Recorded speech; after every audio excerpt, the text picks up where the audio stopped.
we go. You're now live with the crown prince of glam metal himself. It's J0KeR's Electric Circus. J0KeR's Electric Circus. Keeping the music loud and the hair wild on MetalMessiahRadio.com. All right, what's up, everybody? It's time for another Friday night edition of the Electric Circus radio show right here at MetalMessiahRadio.com, your Metal Music Messiah. We got a very special guest on the phone with us this evening. We got Mark Kendall, the guitarist of Great White. How are you doing, Mark? How you doing, J0KeR? Doing pretty good. We're happy to have you on. Thanks for having me. And congratulations on the brand new album. It's just been released last Friday, June the 2nd. First, Full Circle. Yeah, thank you. You know, we're thrilled with it, and it's a really exciting time for us right now. Awesome. Tell us about your musical background. Well, you know, I kind of grew up in a musical family. My dad was a jazz trumpet player. My mom sang. You know, my grandpa was a piano player that toured and everything, kind of way back in the vaudeville days, you know, showgirls era. And so I just kind of, you know, got the DNA.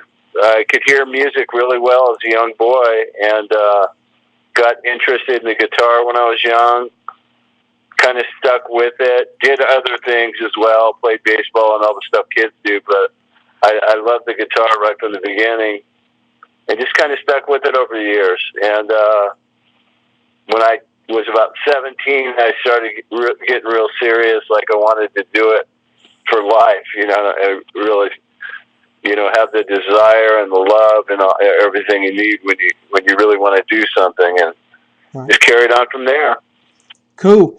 Okay, let's talk about the new album, Full Circle. The great Michael Wagner produced your album. What is it that he brings different than producers that you had in the past? Well, for one thing, his career is pretty stellar. You know, he sold almost 100 million records in his career, done all the, you know, top bands of our era, and you know, from Ozzy, Metallica, Alice Cooper. It just it's such a long list of artists. So that's one thing he brings is experience. You know, right.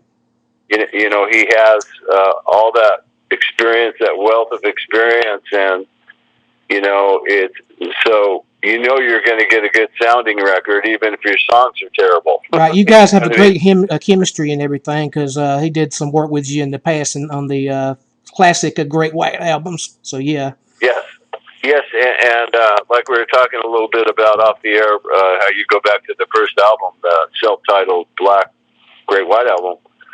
He not only did that album, which was our first full-length album with a major label, but he also did our EP, which was our first recording as Great White. It was 5 songs, in which we got heavy rotation airplay on KMET, the largest Los Angeles station, without a record deal in place. So that was pretty amazing. And, you know, we were trying to think of a name for the record, and Michael Lardy, my keyboard guitar player, he came up with Full Circle, and it made sense to all of us, you know, because all these 30-plus years later, we're back with our original producer. Right. And so, you know, the difference between back then and now, obviously, is all his experience, like I said earlier. And he's just a joy to be around. You know, he's a really great guy. You know, he keeps his gear all updated. He's created gear on his own. You know, he's come up with things to get rid of buzz, and, you know, he has workshops and engineers, you know, producers from all over the world come to his workshops, and, you know, they talk about new things, and so he's constantly, you know, he's a student as well as an expert, you know. He just always has his ears open.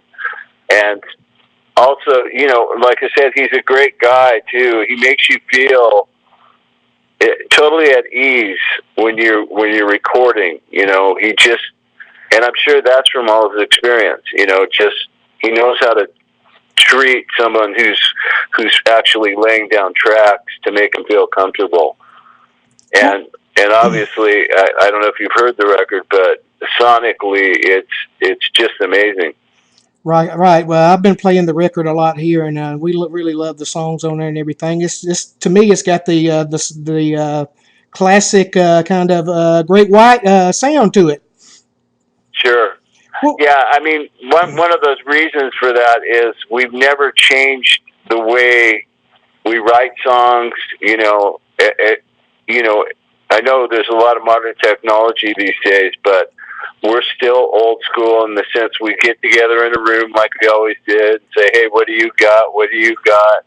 You know, oh, I got this riff, and we all work together and we play together. Right. And we've always done it that way.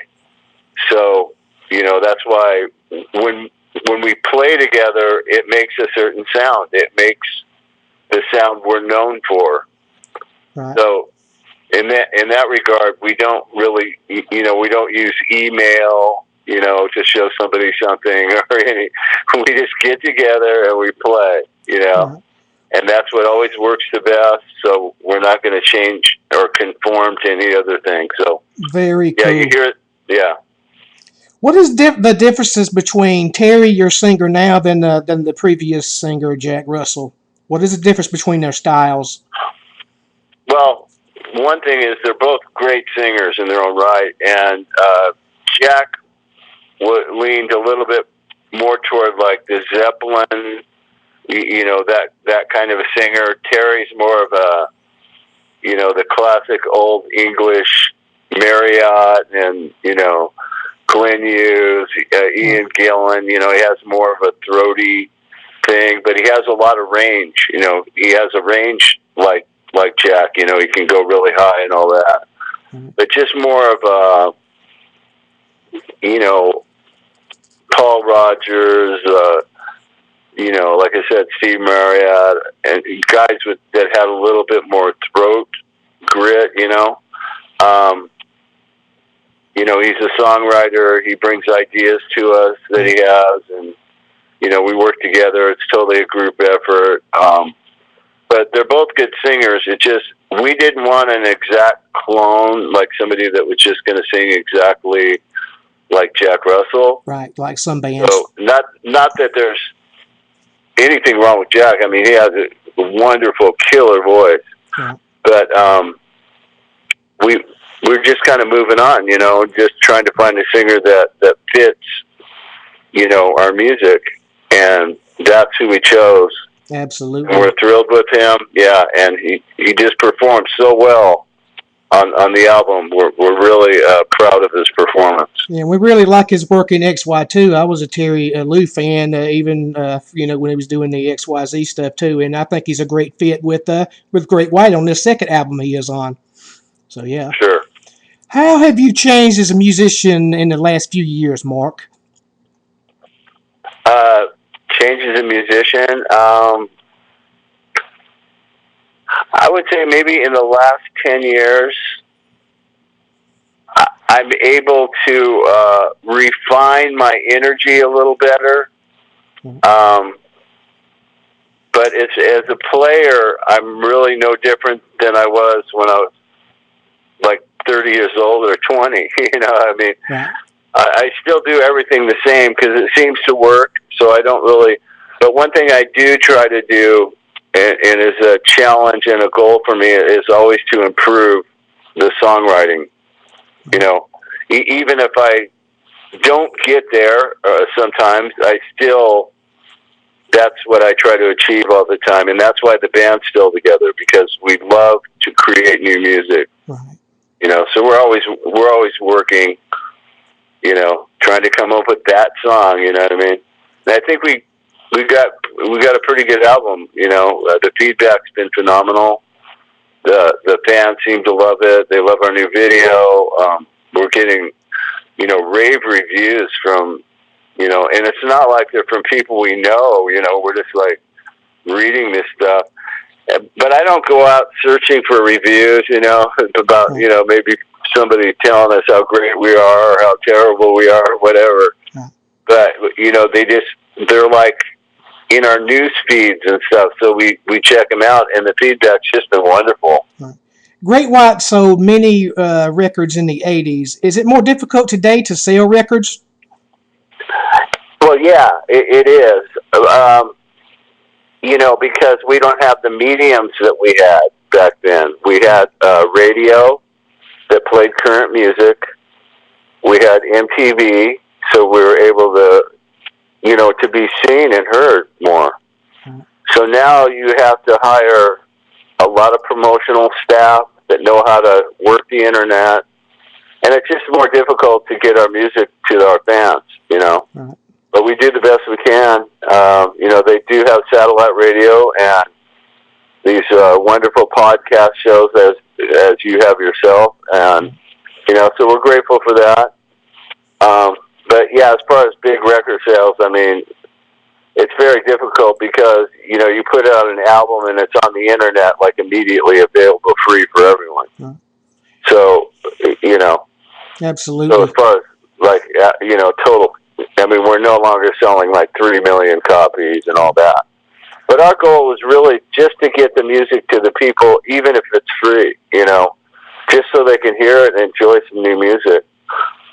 We were just on KLOS a couple nights ago, and they loved the new song so much, they said they're going to talk to the program director into getting it in some kind of rotation. Yeah, I think all these FM stations needs to wake up and play the new Great White, because it's great stuff, and I've been listening to it over and over again, and I really love it. I think all that has to happen is for a big station to step up. They don't have to get rid of their classic rock, but just add in some new material so that the people get to hear it. Because bands are coming out with some wonderful records. I heard a couple Night Ranger songs the other day that were just knocked me over. I'm going, man, these bands are coming out with great music, and to deprive people of it just seems unfair. I mean, we started something in LA. We're an unsigned band, and they're playing one of our songs in heavy rotation, and to my knowledge, that's never been done before. But guess what happened? Here comes Rat. Here comes a couple other bands, and they start playing their EPs and stuff. So there's no reason why, if they play some new music, if it's great, people are going to love it. And who knows if the other radio stations across the country might not like it. Because I know we used to fly to New York, and go talk to the radio station about getting Rock Me on the radio, because they're a huge station, and just because they added it, you get 200 other stations to follow up with it. You know what I mean? So I just think it takes some big station, big heavy watts, big stations that reaches a long way, that have a name like KLOS or whatever, to play some new music, and I'll guarantee those phones will light up. I have no doubt. I think corporate FM radio tries to make the fans believe that the bands like Great White and Rat and Dokken and bands like that don't exist no more. But when they really do, you find out more about the bands online. And I'm thankful that we have the internet and we can discover the new music by Great White and other bands like yourself. Right. Yeah, that's the whole thing is like I said, we don't have all the mediums we had to where, every station you turn to, you're hearing, Rock Me or some other band. And so when you strip all that away, it tends to put all of us under the radar. What are you most proud of in your career, Mark? I'm sorry. Go ahead. What are you most proud of in your career?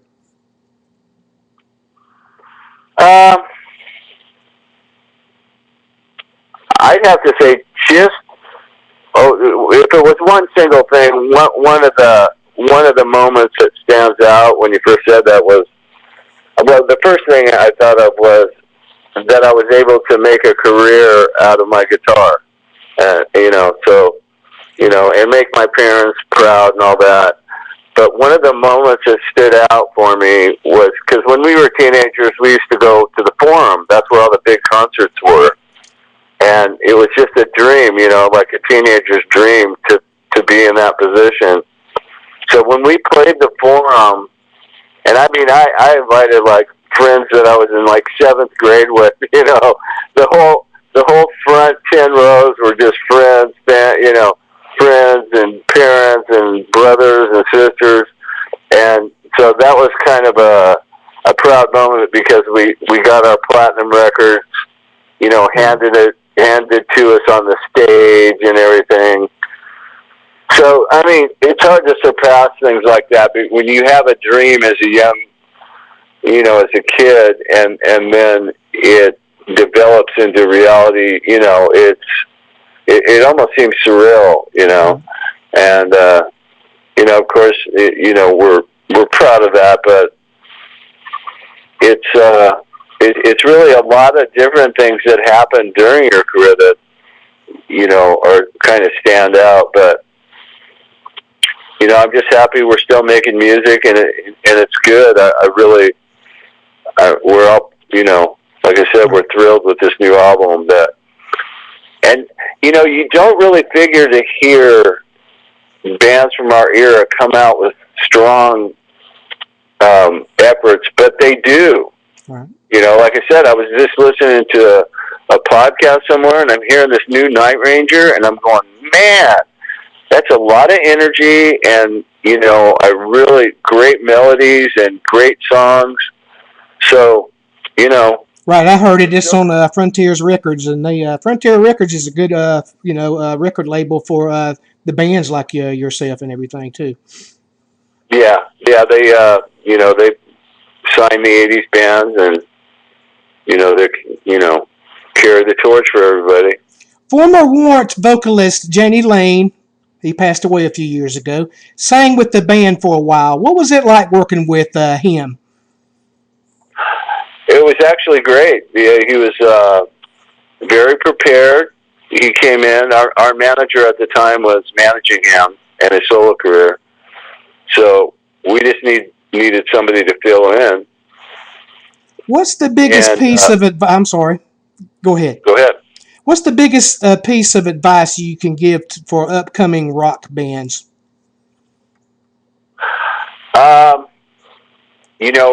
What I tell young bands is try to work harder than every other band around that's in your local, wherever you're playing. Right. Try to work more than them, even if you have to play free. And, just practice hard. Try to write the best songs you can. And, if they're not great the first time, just keep writing. And you're going to get better at it. And so that's it. And just, believe in yourself. If you love it and you believe, then I think success is reachable, but you really have to work.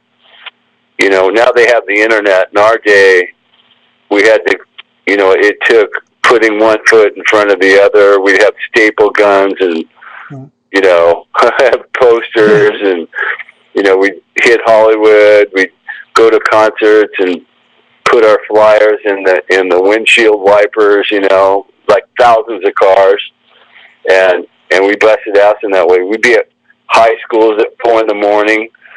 Right. That's the other thing I tell young bands is like, get your name out, Right. Get your name out any way you can. And sometimes you might have to play free, Right. But we always figured, I've never heard a story of a band say, I sent an 8x10,